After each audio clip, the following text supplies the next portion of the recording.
Daily wagers के लिए एक बड़ी खबर निकलकर सामने आ रही है। ये खबर जो मैं आपको देने जा रहा हूँ, मैं पहले ही आप लोगों को बता दूँ कि इसकी अभी पुष्टि नहीं है, सिर्फ और सिर्फ टोटली बेस्ड ऑन सोर्सेज है। सोर्सेज के हवाले से ये एक बड़ी खबर है जिसमें आपके लिए हो सकता है कि आने वाले दिनों में कोई गुड न्यूज़ निकलकर सामने आ सकती है। आप SRO 520 के तहत जो रेगुलेशन, आपने SRO 64 की बात की, लेकिन उसमें SRO 520 का भी उल्लेख था। अब सरकार जो है SRO 520 जो है उसे रिपील करने का सोच रही है, विचार कर रही है। यानी कि सरकार चाहती है कि SRO 520 के तहत जितने भी आप डेली वेजेस के साथ साथ बाकी लोग जैसे NYCs हैं और भी लोग हैं, उन्हें कंसल्टेट करने की बात कही गई थी और उन्हें रेगुलाइज करने की बात कही गई थी। और बीच में कई बार सुप्रीम कोर्ट की जजमेंट, बीच में कई बार हाई कोर्ट की जजमेंट उस SRO 520 का रोड़ा बन रही थी, जिसके तहत सरकार आप लोगों को परमिट नहीं कर पा रही थी। और उसमें सरकार ने यह भी कहा कि जितने भी लोग उस SRO 520 के अंदर आते हैं वो सभी जो हैं प्रॉपर चैनल के थ्रू नहीं लगे हुए, यानी कि आप प्रॉपर चैनल के थ्रू रिक्रूट नहीं हुए हैं। बैकडोर एंट्रीज भी उसमें है, ऐसा उल्लेख किया गया। तो अब सरकार 520 को रिपील करने का प्रयास कर रही है और सोच रही है जल्द ही उसे रिपील कर दिया जाएगा, ऐसा सोर्सेज कह रहे हैं। और सरकार ये भी कह रही है कि सरकार जो पॉलिसी मेकर्स हैं वो पॉलिसी बना रहे हैं कोई नई, जिसमें फ्रेम आउट जल्द ही किया जाएगा। और जब वो पॉलिसी बन जाएगी उसी पॉलिसी के अंतर्गत NYCs, daily wagers, casual labour हो, बाकी तमाम महकमों के एम्प्लॉयज जो अभी जद्दोजहद कर रहे हैं कि उन्हें रेगुलाइज किया जाए, और उन्हें जो है रेगुलाइज किया जाएगा। जब ये पॉलिसी बन जाएगी, इस पॉलिसी के अंदर कौन सा SRO आएगा ये उस समय पता चलेगा। सरकार जब जो पॉलिसी बनाएगी, पॉलिसी बनाने के बाद जो है वो LG एडमिनिस्ट्रेटिव काउंसिल की बात करें, वहाँ पर ये फाइल जाएगी, LG हस्ताक्षर करेंगे, फिर ये पॉलिसी जो है इंप्लीमेंट हो जाएगी। उसके तहत हो सकता है उस पॉलिसी में अब कैसे और किस तरीके से जो है वो रेगुलेशन की बात की जाती है, आपके वेजेस की कैसे बात की जाती है। हालांकि ये टोटली बेस्ड ऑन सोर्सेज खबर है, लेकिन इसी खबर पर हम बात करेंगे PHE जनरल फंड के मेंबर रवि हंस जी से, क्योंकि जो खबर निकल कर आ रही है उसमें ये कहा जा रहा है कि हरी झंडी केंद्र से लेनी है और नई पॉलिसी जो है उसे फ्रेम आउट किया जाएगा और जल्द ही जो है रेगुलेशन जो है पॉलिसी बन जाएगी। तो आप रवि हंस से जानने का प्रयास करते हैं वो इस जो बातचीत जो सोर्सेज से खबर निकल कर आ रही है उस पर PHE जनरल फंड का क्या निर्णय है या वो उसे कैसे देखते हैं। जिस तरीके से अभी अभी सोर्सेज से खबर आ रही है और कई चैनल पर यह खबर चल रही है कि जो SRO 520 की मांग आप कर रहे थे कि उसके तहत आपको रेगुलाइज किया जाए, सरकार उसे रिपेल करने के बारे में विचार विमर्श कर रही है, यानी कि उसे जो है रिवोक किया जाए और एक नया कोई SRO लाया जाए जिसके तहत जो है रेगुलाइजेशन पॉलिसी जो है डेली वेजेस के साथ साथ जो है NYCs और कई डिपार्टमेंट के एम्प्लॉयज जो है जो इंतजार कर रहे थे उस पॉलिसी के तहत रेगुलाइज किया जाए, ऐसा सुनने में आ रहा है। लेकिन डेली वेजेस लंबे अरसे से आपने इतना लंबा एजिटेशन किया है, लगभग 250 दिन हो चुके हैं आपके प्रदर्शन को, तो आप लगातार SRO 520 के तहत कह रहे थे रेगुलाइज किया जाए, लेकिन सरकार तो SRO 520 जो है रिपेल करने जा रही है, तो कैसे देखते हैं इसे। शुभम जी, पहले मैं एक चीज क्लियर कर दूं कि हमारी जो डिमांड हम कर रहे हैं वो SRO 520 की नहीं बल्कि हम SRO 64 की डिमांड कर रहे हैं जी। हम सरकार से ये कह रहे थे कि अगर आपको SRO 520 इम्प्लीमेंट करना है तो उसमें अमेंडमेंट की जाए जी। दूसरा इसमें ये चीज है कि SRO 520 ऑलरेडी रिपील हो चुका है जी। उसका रीजन ये है कि जब SRO 520 बना था उसके बाद जब 7th पे कमीशन लागू हुआ तो कानूनी तौर पे देखा जाए तो SRO 520 वहीं पे खत्म हो जाता है। SRO जब 7th पे कमीशन लागू हुआ तो उसकी बेसिक सैलरी जो है जी। वो 18,000 पे कर दी गई, जिसको हम मिनिमम वेज भी कह सकते हैं। जी। तो SRO 520 की दो कैटेगरियां, एक 10,000 वाली और 15,000 वाली, दो कैटेगरियां ऑलरेडी उसमें खत्म हो जाती हैं।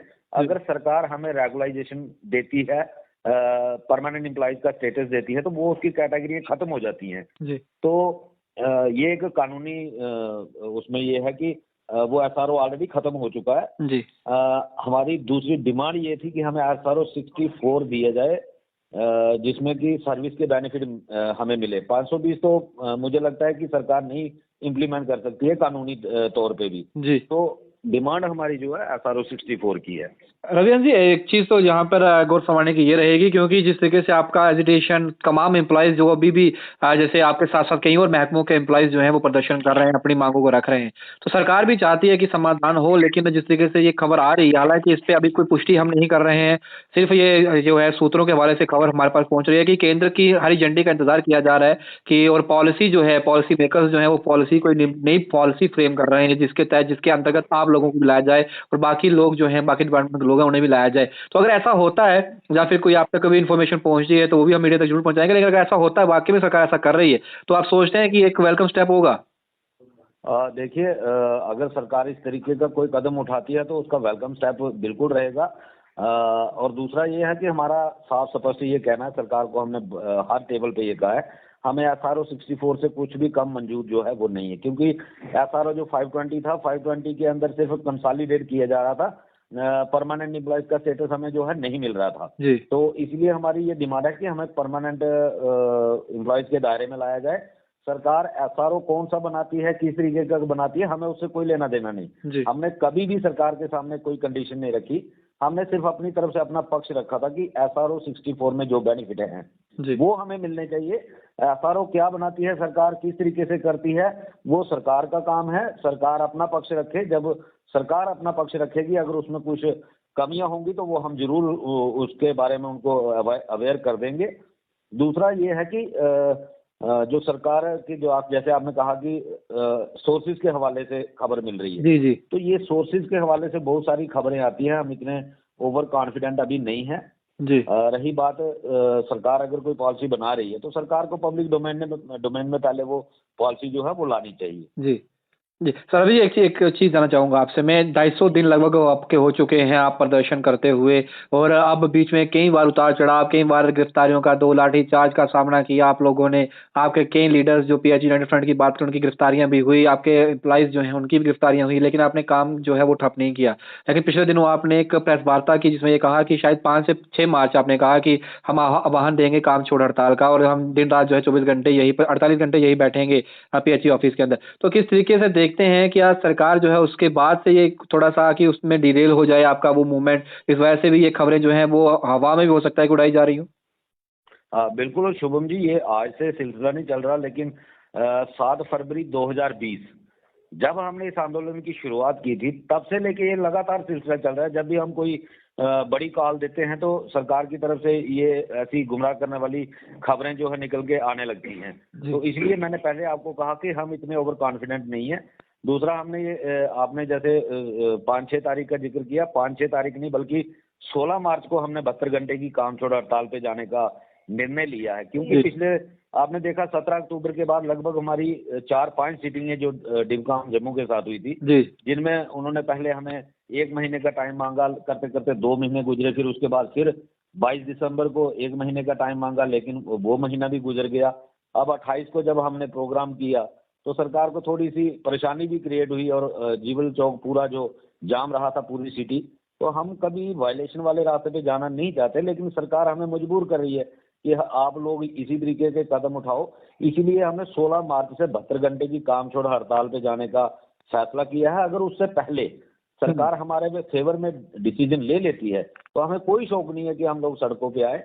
ये एजिटेशन करने का मकसद ही यही होता है कि सरकार हमारी जायज मांगों को पूरा करे, जो ऑलरेडी सरकार मानती है जिन चीजों को कि ये मांगे जायज हैं। यहाँ पे LG मनोज सिन्हा जी खुद इस चीज पे 2-3 बार स्टेटमेंट जारी कर चुके हैं कि इनकी मांगे जायज हैं। अगर जायज मांगे हैं तो उनको इतना डिले करने का कोई मतलब नहीं बनता। सरकार को जल्दी फैसला लेना चाहिए अगर सरकार जनता के हित में सोचती है तो। PH यूनाइटेड फ्रंट की रणनीति तैयार है, अपने साथियों को एकजुट किया गया है, और क्या जो ये अब शक्ति प्रदर्शन काम छोड़ हड़ताल में दिखाया जाएगा, लगता है कि अब की बार जो है निर्णायक जंग जो है वो लड़ी जाएगी?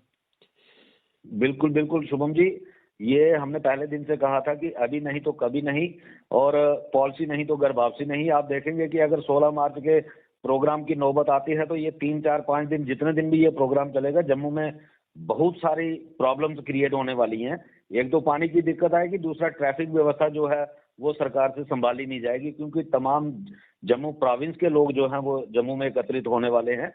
तो हमारा आपके चैनल के माध्यम से LG साहब से ये अपील भी है कि हमें मजबूर ना करें।